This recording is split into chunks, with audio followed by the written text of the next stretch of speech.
అంగన్వాడీ ప్రభుత్వం మధ్య సయోధ్య కుదరడం లేదు. ఇప్పటికీ 4 సార్లు ఇరువురు మధ్య వివిధ హోదాల్లో ప్రభుత్వం నుంచి చర్చలు నిర్వహిస్తున్నప్పటికీ ఎవరికి వారు యమునా తీరే అన్న భావన ఉంది.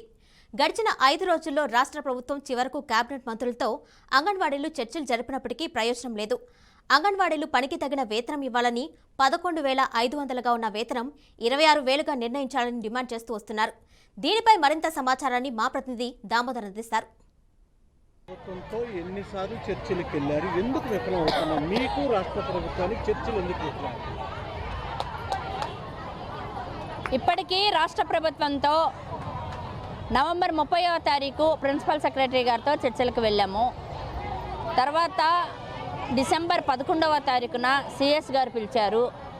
అదేవిధంగా డిసెంబరు 12వ తారీఖున మళ్ళీ ప్రిన్సిపల్ సెక్రటరీ గారు పిలిచారు. నిన్న మంత్రులతో జరిగింది. మాకు ఎందుకని చర్చలు విఫలమవుతున్నాయి అంటే మా మెయిన్ డిమాండ్ గురించి ప్రభుత్వం అస్సలు పట్టించుకోవట్లేదు. మేము అడిగింది కనీస వేతనం కావాలి మాకు, అందుకని ఖచ్చితంగా గ్రాడ్యుటీ అమలు చేయాలి, మాకు ఈ 2 డిమాండ్స్ మీరు పరిష్కరించండి అని చెప్పేసి మేము అడుగుతున్నాం.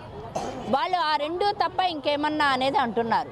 మాకు ఇంకా ఏమన్నా అనేది కాదు, మాకు కావాల్సిందే వేతనం పెంచాలి, ఖచ్చితంగా మాకు వేతనం పెంచాలి, అది మా డిమాండ్ అండి.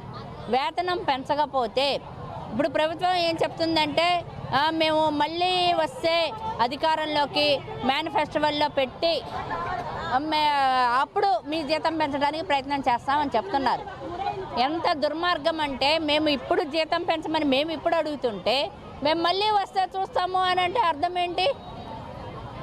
దానికి మాకు అర్థం కాలేదు. మరి మేము మళ్ళీ వస్తే అని 2019కి ఇప్పటికీ ధరలు ఎన్ని రెట్లు పెరిగాయి అనేది మేము మంత్రులను అడిగాము. మీరు 11,500 ఇస్తున్నామని చెప్తున్నారు. మాకు 2019కి ఇప్పటికీ ఎన్ని రెట్లు ధరలు పెరిగాయి? ఈరోజు మంత్రులేమో 2 లక్షలు తీసుకుంటున్నారు, ఎమ్మెల్యేలేమో లక్షలు తీసుకుంటున్నారు. అంగన్వాడీ కార్యకర్తగా 11,500 జీతం ఇస్తున్నారు. పోనీ మంత్రులకు ఒక రేటు, ఎమ్మెల్యేలకు ఒక రేటు, అంగన్వాడీ కార్యకర్తలకు ఒక రేటు, ధరలు లేవుగా.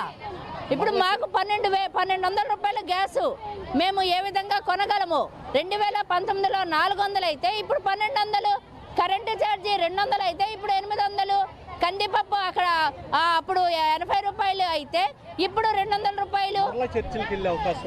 వాళ్ళు పిలిస్తే వెళ్తాం, కానీ మా సమస్య పరిష్కారం అవ్వాల్సిందే. మాకు జీతం పెంచుతాము అని చెప్పి ప్రభుత్వం చెప్పాల్సిందే, చెబితేనే. అంతేగాని చెప్పకుండా మీరు సమ్మెలోకి వెళ్ళొద్దు, మీరు విరమించేసేయండి, మీరంతా ఇళ్లలోకి వెళ్ళిపోండి, మీరు సెంటర్లు నడిపేయండి, మేము ఆలోచిస్తాము అంటే మేము ఇప్పటికిప్పుడు రోడ్ల మీదకి ఎక్కేయలేదు. మేము ఇప్పటికిప్పుడు వచ్చేసి రోడ్డు మీదకి ఎక్కేసి మా సమస్య పరిష్కరించండి అని అడగల. మేము మార్చిలో చలో విజయవాడ కార్యక్రమం పెట్టాం. అప్పుడు సజ్జల రామకృష్ణారెడ్డి గారితో మేము మా సమస్య గురించి మేము వెళ్ళాము, మాట్లాడాము. ఆ సార్ కూడా నిన్న అన్నారు, అవునమ్మా మీరు మార్చిలో వచ్చారని. మరి మేము మార్చిలోనే ఆయనకు మా సమస్య చెప్పినప్పుడు మార్చి నుంచి ఇప్పటి వరకు ఎన్ని నెలలు అయిందండి? ఇన్ని నెలలు ప్రభుత్వం ఏం చేస్తుందండి? మా సమస్య గురించి ఎందుకు చర్చించలేదు? నిన్న వచ్చి మేము మంత్రివర్గం మొత్తం వచ్చి మీ ముందు కూర్చున్నాము అంటే ఎందుకోసం వచ్చారు మీరందరూ? మాకు జీతం పెంచకుండా, మాకు గ్రాడ్యుటీ ఇవ్వకుండా వచ్చి ఏం చేశారో చెప్పమనండి. చర్చలు విఫలం అవుతుంది. మేము ముఖ్యంగా అడిగేది ఏంటంటే మాకు కనీస వేతనం 26,000 రూపాయలు ఇవ్వాలని అడుగుతున్నామండి. ఎందుకంటే ఈ రోజున అంగన్వాడీ కార్యకర్త 11,500 జీతంతో తన సెంటర్ అద్దెలు నెలకు 6,000 కట్టుకుంటూ, అలాగే సంపూర్ణ పోషణ మెనూ ఛార్జీలు కట్టుకుంటూ ఉన్నప్పుడు తన కుటుంబాన్ని ఏ విధంగా పోషించుకుంటుంది, తన పిల్లల్ని ఏ విధంగా చదువుకుంటుంది అని అడుగుతున్నాం. మేము అడిగింది ఒకటే, మా కనీస వేతనం అయితే సుప్రీంకోర్టు తీర్పు ప్రకారం ఒక కుటుంబం గడవాలి అంటే 26,000 రూపాయల వేతనం నిర్ణయించింది. కాబట్టి 26,000 రూపాయల వేతనం ఇవ్వండి అని అడుగుతున్నాం. అలాగే మెడికల్ లీవులు, వేతనంతో కూడిన మెడికల్ లీవులు ఇవ్వండి అని అడుగుతున్నాం.